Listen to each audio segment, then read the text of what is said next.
Avant de plonger dans cette histoire incroyable, pensez à vous abonner à la chaîne et à activer la cloche. Ici, chaque récit a quelque chose à dire, et vous ne voudrez pas en manquer un seul. Expulsée comme une moins que rien. Le lendemain, la Rolls-Royce de son mari milliardaire est arrivée. C'était un mardi matin comme les autres à Los Angeles, mais dans cette ville où chaque seconde vibre au rythme de l'ambition, rien n'est jamais tout à fait ordinaire.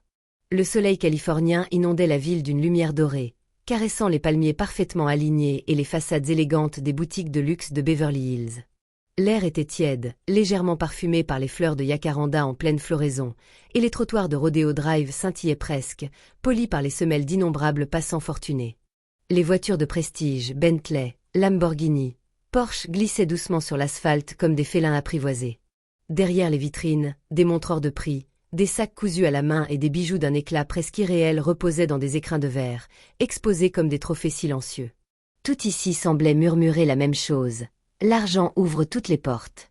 Au milieu de cette chorégraphie du luxe, Emily Carter, 38 ans, marchait d'un pas calme et mesuré. Son allure était simple mais gracieuse. Elle portait un jean bien repassé, un t-shirt blanc immaculé et des baskets discrètes, propres, sans marque ostentatoire. Ses cheveux étaient attachés en un chignon élégant, et elle ne portait aucun bijou, à l'exception de son alliance dorée, fine et solide. Aux yeux de la plupart, elle pouvait passer pour une assistante, une touriste modeste, ou simplement une habitante de la ville traversant le quartier par hasard. Mais Emily n'était pas une femme ordinaire.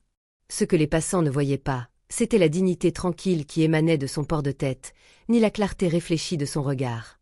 Ce qu'ils ignoraient, c'est qu'elle était l'épouse de Richard Carter, un homme que le monde des affaires surnommait l'architecte silencieux de la Silicon Valley. À la tête de plusieurs entreprises spécialisées dans l'intelligence artificielle, Richard avait transformé sa passion pour les systèmes intelligents en un empire technologique. Pourtant, malgré les milliards, il avait toujours refusé les yachts tapageurs et les palaces dorés. Il préférait les bibliothèques aux plateaux télé, les randonnées en montagne au tapis rouge. Emily et lui formaient un couple rare, unis par les valeurs, non par les apparences. Mariés depuis 10 ans, ils avaient traversé ensemble les tempêtes de la vie, de la pauvreté étudiante à la montée fulgurante vers les sommets. Et pourtant, ni l'un ni l'autre n'avait changé au fond. Emily aimait encore préparer le petit déjeuner elle-même, même dans leur maison de bel air dotée de 3 cuisines. Et Richard, malgré sa fortune, réparait lui-même les objets cassés, pour ne pas oublier le prix des choses, disait-il. Ce matin-là, Emily s'était levée avec une idée en tête, offrir une surprise à l'homme qu'elle aimait. Pas une bague, ni un objet symbolique, Richard n'en avait que faire. Mais une chose qu'il avait évoquée plusieurs fois avec une lueur rare dans les yeux, la nouvelle Lucid-Air Saphir, une voiture électrique de luxe aux performances futuristes. Non pas pour son image, mais pour sa technologie de pointe. Emily avait pris soin de noter le modèle, la configuration, la couleur exacte qu'il aimait. Bleu saphir profond avec intérieur crème, jantes noires et le package autonomie étendu. Il ne s'attendait pas à ce cadeau. Il ne l'aurait même pas demandé. Et c'est ce qui le rendait encore plus précieux à ses yeux. Déterminée et curieuse, Emily prit donc le chemin du concessionnaire Crown Lux Motor, l'un des plus prestigieux de tout l'État de Californie. L'établissement était connu pour ne recevoir que sur rendez-vous, pour filtrer sa clientèle et pour offrir une expérience exclusive. Emily le savait, mais elle ne comptait pas appeler à l'avance. Elle voulait se présenter telle qu'elle était, sans statut, sans nom à annoncer. Juste elle, une femme amoureuse, venue faire un achat de cœur. Le showroom de Crown Lux Motor était un sanctuaire de verre et d'acier, baigné d'une lumière blanche immaculée qui semblait flotter dans l'air comme une brume de perfection.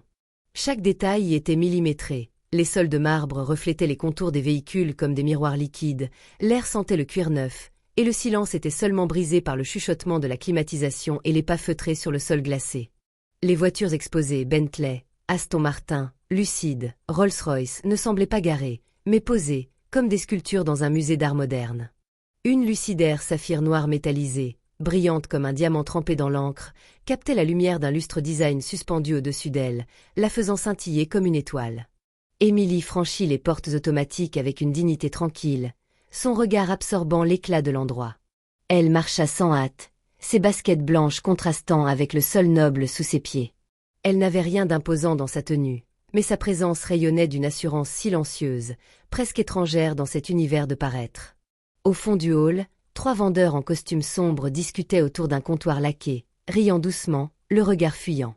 Aucun ne fit un geste pour l'accueillir. Elle ne demanda rien tout de suite. Elle voulait d'abord observer, prendre la mesure du lieu, du véhicule. Elle s'approcha doucement de la Lucide, la voiture que Richard admirait tant.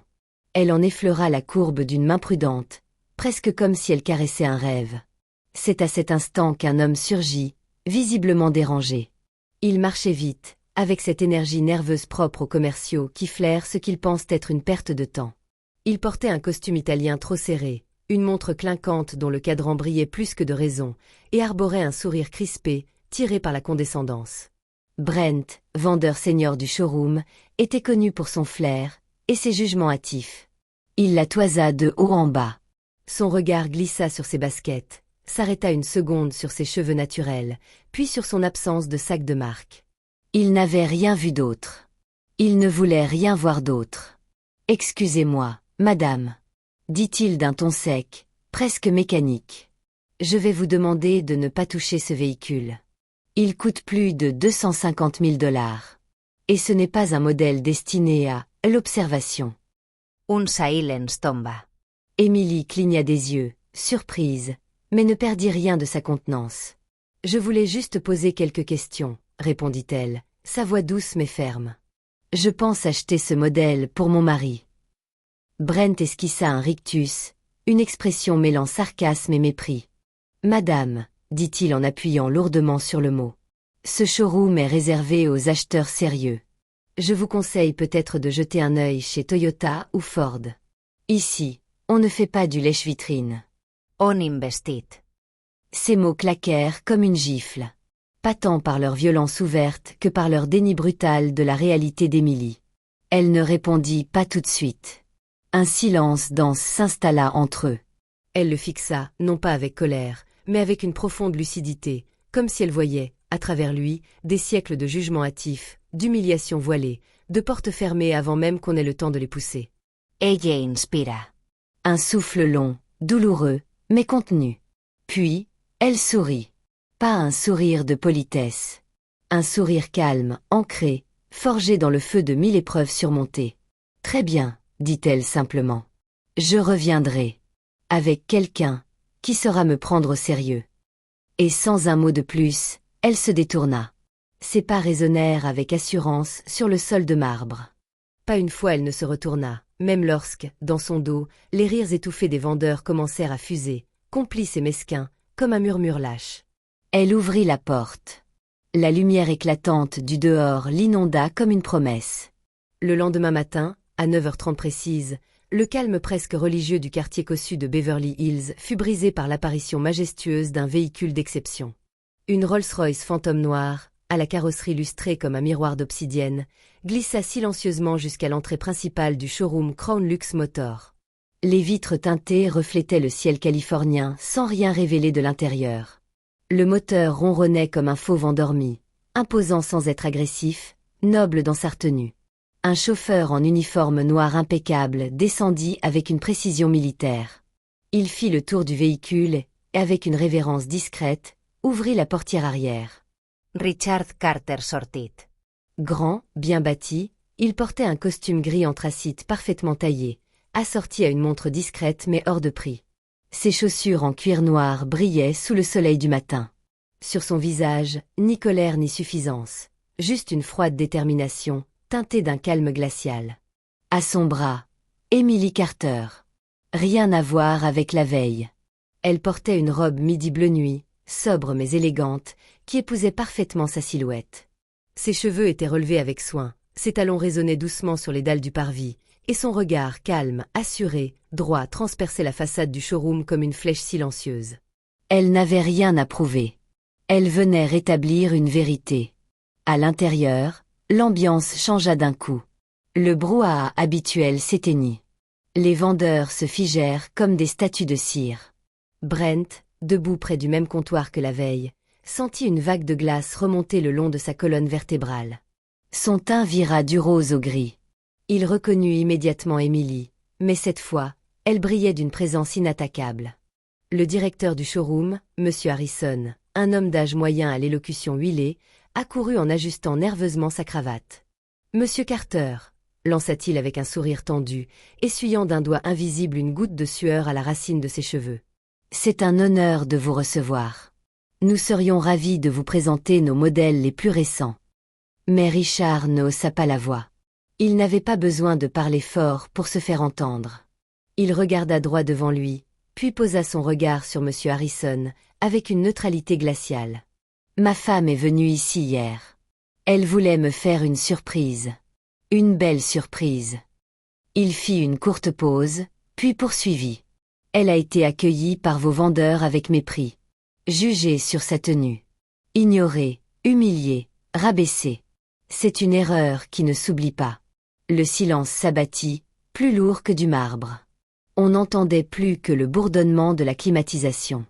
Brent fit un pas en avant, la voix tremblante, transpirant à grosses gouttes malgré la fraîcheur du hall. « Jotai. Je suis sincèrement désolé, monsieur. Je ne savais pas que c'était votre épouse. » C'est Émilie qui répondit, sans élever la voix. Sa parole était tranchante comme une lame affûtée, mais portée par une dignité lumineuse. « Et si je n'avais pas été sa femme ?» dit-elle en le fixant droit dans les yeux. « Cela vous donnait le droit de me mépriser? De décider que je n'avais pas ma place ici?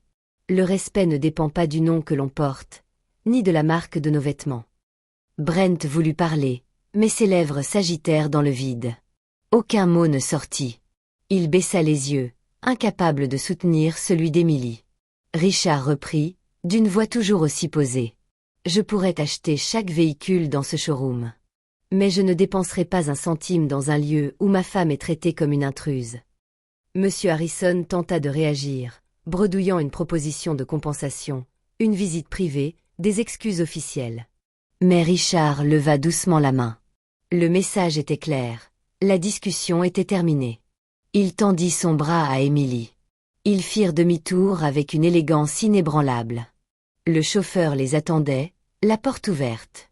Ils remontèrent dans la Rolls-Royce, comme deux souverains quittant un royaume indigne d'eux. Le moteur s'éveilla à nouveau. Le véhicule s'éloigna lentement, glissant sur l'asphalte comme un souvenir qu'on ne peut effacer. Dans le showroom, plus personne ne parlait. Brent était livide. Les vendeurs échangeaient des regards fuyants. Et sur les murs de marbre froid, la leçon résonnait comme une gifle silencieuse. L'élégance ne s'achète pas. Le respect ne se marchande pas. Et certaines humiliations coûtent bien plus qu'1 million de dollars. Le soir même, alors que les lumières de Beverly Hills scintillaient comme des étoiles artificielles, un article d'un média local fit son apparition sur les réseaux sociaux. Le titre, simple mais puissant, fit l'effet d'une onde de choc. Une femme noire expulsée d'un concessionnaire de luxe. Son mari milliardaire répond avec classe. Le texte, accompagné d'une photo prise discrètement depuis l'intérieur du showroom, montrait Émilie Carter, digne et élégante, quittant les lieux au bras de Richard Carter, tandis que le personnel restait figé à l'arrière-plan. L'article relatait toute l'histoire, depuis l'humiliation silencieuse subie par Émilie jusqu'à la réplique ferme et élégante du couple. En quelques heures, l'article devint viral. Des milliers de partages, de commentaires, de réactions indignées. Des personnalités du monde des affaires, de la culture, des droits civiques s'exprimèrent. Certains y voyaient une preuve flagrante du racisme structurel toujours présent, d'autres un exemple magistral de résistance pacifique et inspirante. Les hashtags almohadilla respect before bealt, almohadilla Emily Carter et almohadilla luxury with dignity exploseren sur Twitter et Instagram. Le concessionnaire fut submergé de critiques. En 24 heures, il perdit plusieurs clients majeurs, et Brent, le vendeur fautif, fut suspendu. Mais ni Richard ni Émilie ne réclamèrent vengeance. Ils avaient autre chose en tête. Quelques semaines plus tard, dans une ville plus discrète à l'extérieur de Los Angeles, Richard et Émilie achetèrent finalement la Lucidaire Saphir, auprès d'un petit concessionnaire familial, tenu par un couple hispanique chaleureux qui les traita avec respect dès leur arrivée. La transaction fut simple, sans caméra, sans fanfare. Juste deux êtres humains échangés d'égal à égal. Mais l'histoire ne s'arrêta pas là. Touché par l'ampleur des réactions, et convaincu que le vrai changement vient par l'éducation et l'ouverture, Richard et Émilie annoncèrent la création de la Fondation Carter pour l'équité et l'accès, avec un don initial de 2 millions de dollars. Objectif: permettre à des jeunes femmes issues de milieux modestes, souvent oubliées du monde des affaires, d'avoir accès à des formations professionnelles de haut niveau. Vente, négociation, finance, prise de parole, leadership, image de soi, et surtout, confiance. La Fondation proposait aussi un réseau de mentorat, composé de femmes leaders, entrepreneurs, anciennes battantes devenues modèles, pour accompagner les jeunes dans un monde souvent codé, fermé, excluant. Lors de la cérémonie d'inauguration, dans un amphithéâtre moderne baigné de lumière naturelle, les caméras étaient présentes, mais les regards se portaient tous sur Emily Carter. Habillée simplement, rayonnante de calme et de détermination, elle monta sur scène devant une salle remplie de jeunes femmes, de journalistes, de partenaires, de curieux. Sa voix tremblait légèrement, mais chaque mot portait comme une évidence. Je n'ai pas été blessée parce qu'on m'a prise pour une femme pauvre. J'ai été blessée parce qu'on a estimé que ma dignité dépendait de ce que je portais, et non de ce que je suis. Un silence profond envahit la salle. Elle poursuivit. Derrière chaque visage, chaque vêtement simple ou chaque regard discret, il y a une histoire. Et parfois, ceux que l'on ignore aujourd'hui sont ceux qui, demain, feront basculer des empires. Elle s'arrêta un instant, regarda la salle pleine de jeunes visages attentifs, et conclut. Le vrai luxe, ce n'est pas la voiture qu'on conduit, ni la marque de la montre qu'on porte. C'est la façon dont on traite les autres, peu importe leur nom, leur peau ou leurs chaussures. C'est ça, le vrai héritage que nous voulons laisser. L'ovation fut debout. Ce jour-là, une nouvelle génération comprit que l'élégance commence dans le regard qu'on pose sur l'autre, et que l'apparence n'est jamais le dernier mot de l'histoire.